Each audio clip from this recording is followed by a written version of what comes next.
Welcome to the infant room. Here we have our parent board.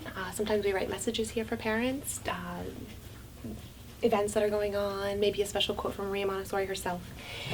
We have some special information about our day and feeding and that kind of thing. We also have a place for parents to take off their shoes. They can wear slippers. The staff as well wear slippers in the classroom. We provide booties for parents so that they can keep their feet clean and our environment clean. So let's go in. This is our arrival area. You will find the refrigerators where the children keep their food. Their names are here. They have their food bins. Everything is color coded. We also have a staff bulletin board here that we keep. The children have their own special cubbies. We'll go into the classroom. Here we have an evacuation crib. We use this for licensing. The children like to go on special field trips routinely once a month, and we'll sing songs and list their names and practice safe evacuation. Into the classroom. Here you'll find manipulatives like blocks and balls on the shelf, things for them to manipulate and build and explore. Coming over this way, we have a practical life shelf. So you'll see things like dry pouring here, where they're just simply pouring a ring.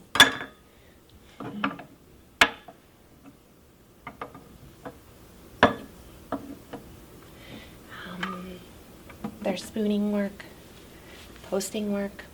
This is one of their favorites, to post into the slot box. Focus on things like eye-hand coordination, object permanence, pincer, and putting them back. We also have threading with a tubing and some wooden spools. The infants love to touch and explore those, as well as the pop beads for pulling and pushing work. You'll see things like individual workspaces where one child can focus on his work here, but also workspaces for multiple children. We have low feeding chairs for our infants who are learning to eat solids until they're feeling comfortable and stable enough to sit here in a low chair at the table.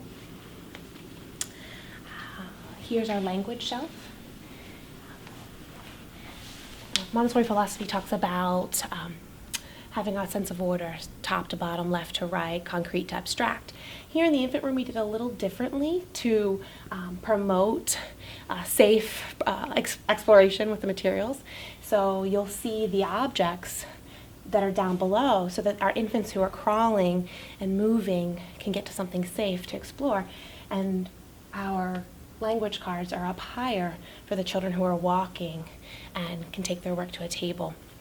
So it just kind of promotes their development a little bit in a safer way in the environment. We want to make sure that the oldest children have access to materials that are of interest. We also have an opportunity to keep more advanced materials up high on this high shelf here above the sink.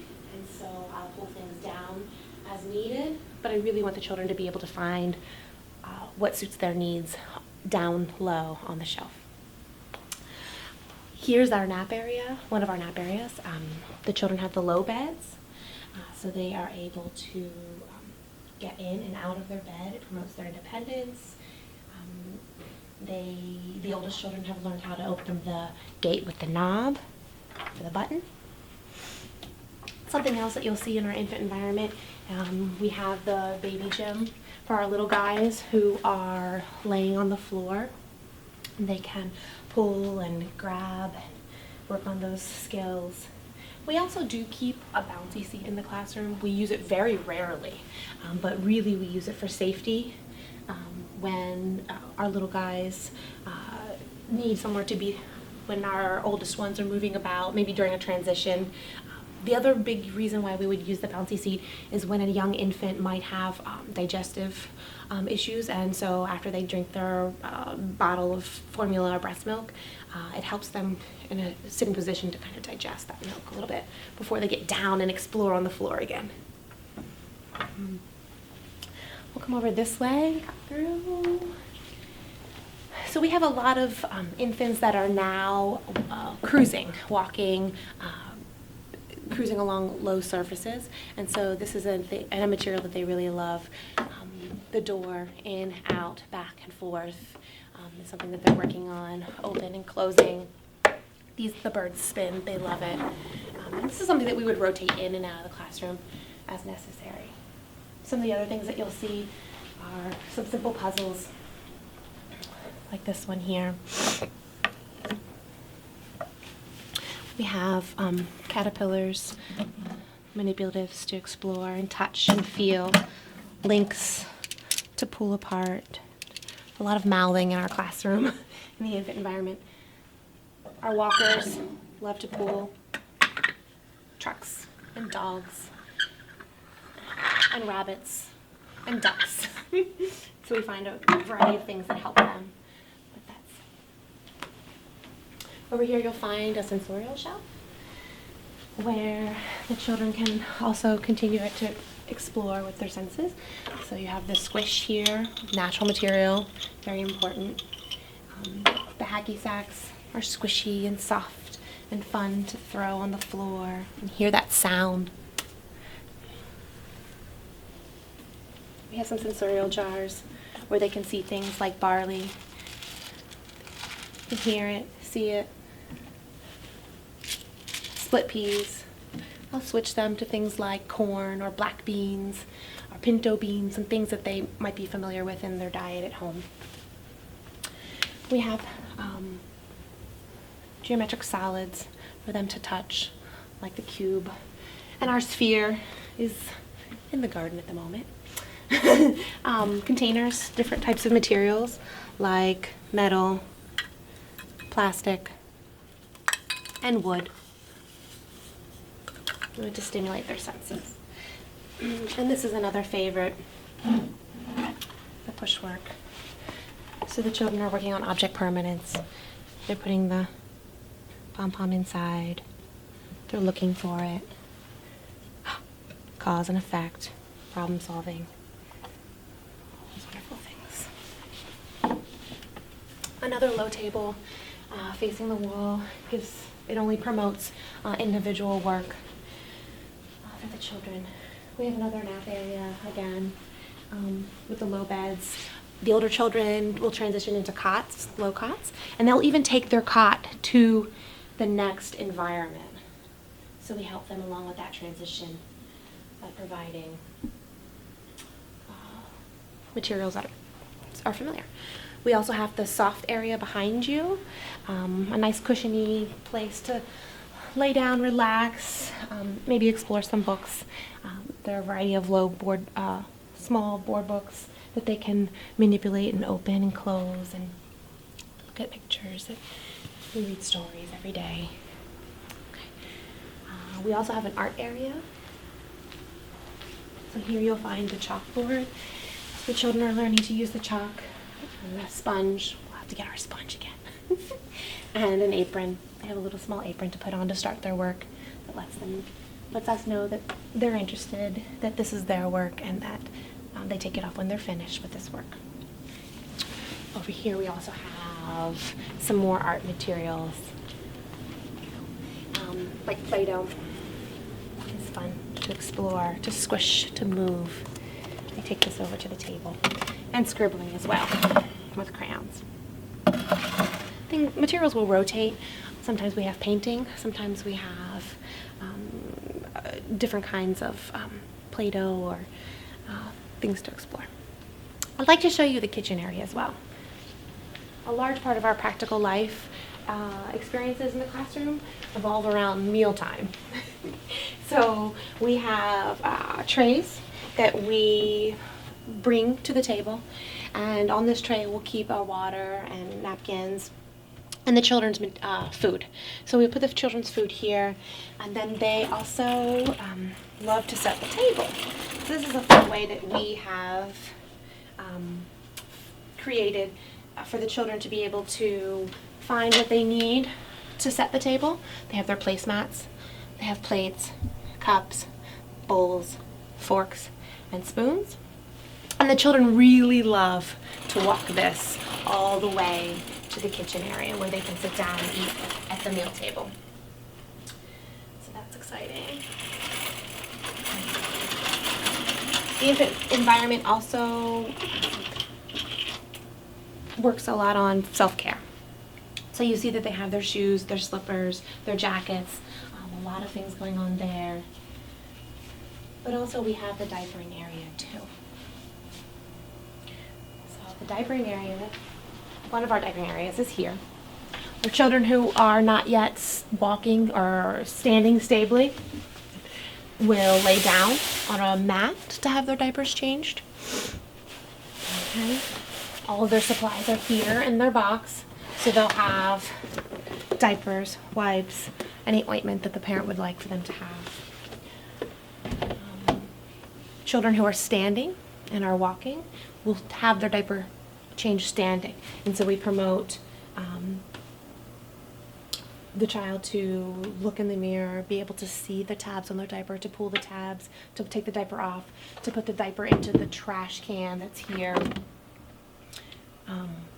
And when they're finished, they come over and they wash their hands. Well, hand washing is done after every single diaper change, before every single meal, after every single meal. And so the children really get to know that experience through repetition. Some ways that the children are learning to define their workspace are through the use of floor rugs. So the child would take a floor rug, carry it over to the carpet, and then they can unroll their rug. So we do a lot of rolling and unrolling in the classroom. This is one way that they define their space. I'm going to roll it back up.